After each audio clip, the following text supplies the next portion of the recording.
2 Kings 5.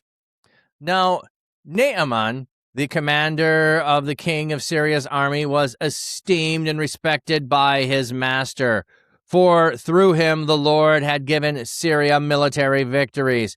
But this great warrior had a skin disease. Raiding parties went out from Syria and took captives from the land of Israel a young girl who became a servant of Naaman's wife.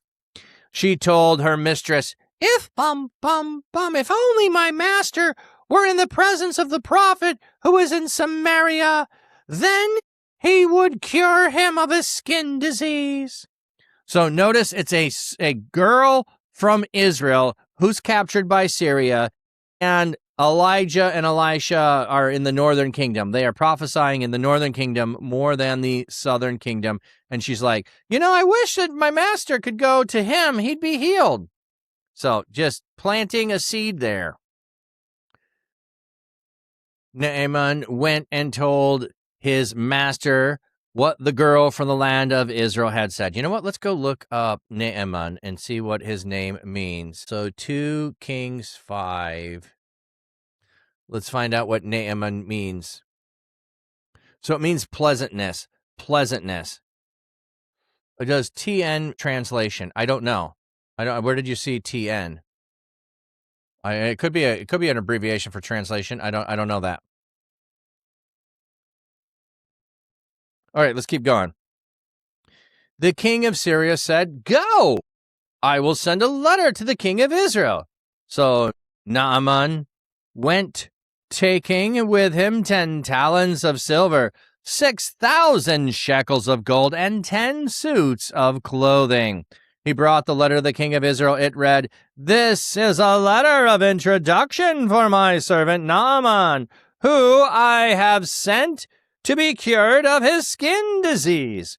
When the king of Israel read the letter, he tore his clothes and said, "Am I God? Can I kill or restore life? Why does he ask me to cure a man of skin disease?" I love this. I love this. He sends to the king. The king assumes that the king of Israel would know that the prophet of his God would be able to do these things. But since he goes to the king of Israel, who isn't, really following after God, he's like, "Oh my God, I can't cure skin disease. Like, what, you set me up to go to war? Certainly you must see that he is looking for an excuse to fight me. Yeah, he's trying to get me set up for war. Send me a guy to have me do something I can't do." When Elisha the prophet heard that the king of Israel had tore his clothes, he sent this message to him. So a tearing of the garment, tearing of your clothes is an outward expression of what you're feeling inside. So sorrow and fear and anguish, certainly good ways to describe what he's probably feeling. "Why did you tear your clothes? Send him to me so he may know there is a prophet in Israel." I wonder who the he is. Is the he the king of Assyria, or is he the Naaman? Anyway, send Naaman to me. So Naaman came with his horses and chariots and stood in the doorway of Elisha's house. Elisha sent out messengers who told him, "Go and wash 7 times in the Jordan. Your skin will be restored, and you will be healed." So 7, we had that a little bit earlier. Now we have 7 again. We had 7 sneezes. Now we have 7 times in the Jordan. So 7 is the number of totality and completeness. So you are to go wash 7 times in the Jordan. Why 7? So that you are totally healed. You are totally cleaned. Naaman went away angry. He said, "Look, I thought for sure he would come out, stand there, invoke the name of his God, wave his hand over the area, and cure the skin disease."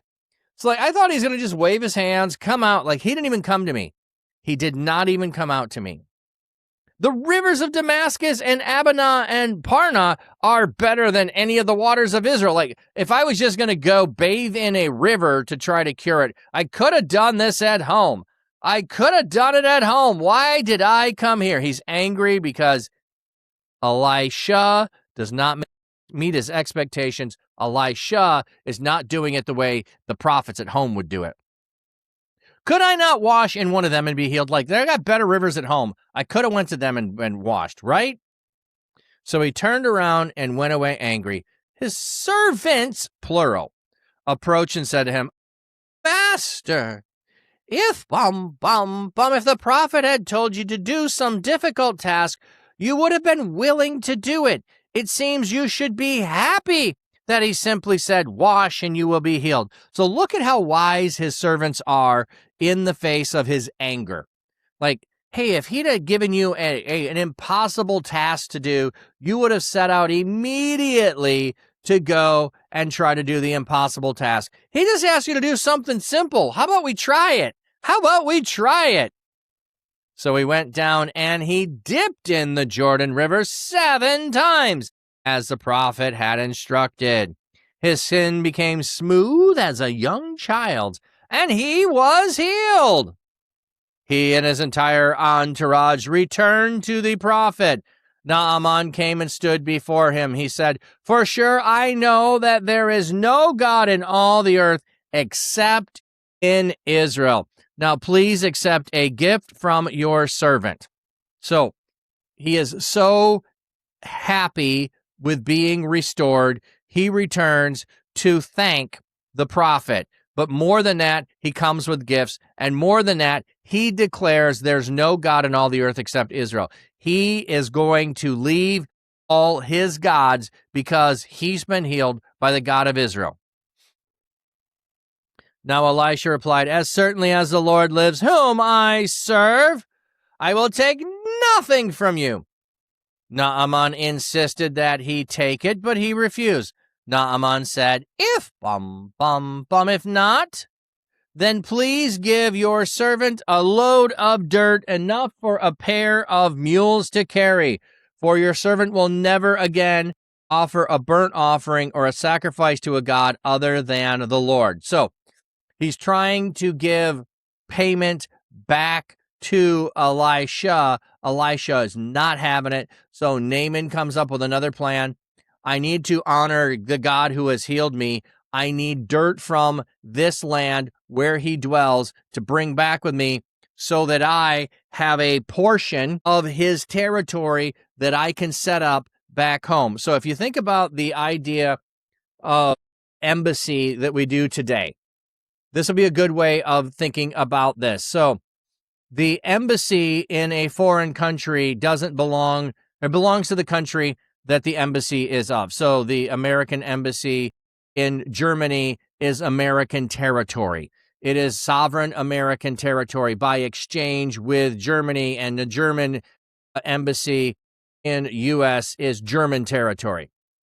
So you have an enclave within there. So think about it in that way. He is bringing territory, and from the ancient mindset, the dirt is going to be the thing, which is why you shake off the dust, because you don't want the dust of the non-believing or the false gods to come with you when you go to new territory. Naaman taking that dust, the geographic bounds are coming with him back home so he can properly worship God on the soil that he is the God of. So he doesn't have a full understanding of he's God of the whole world, but he is bringing it back with him so he can properly worship God. So enough to load up 2 donkeys to carry, and I'm going to only ever worship God. May the Lord forgive your servant for this one thing.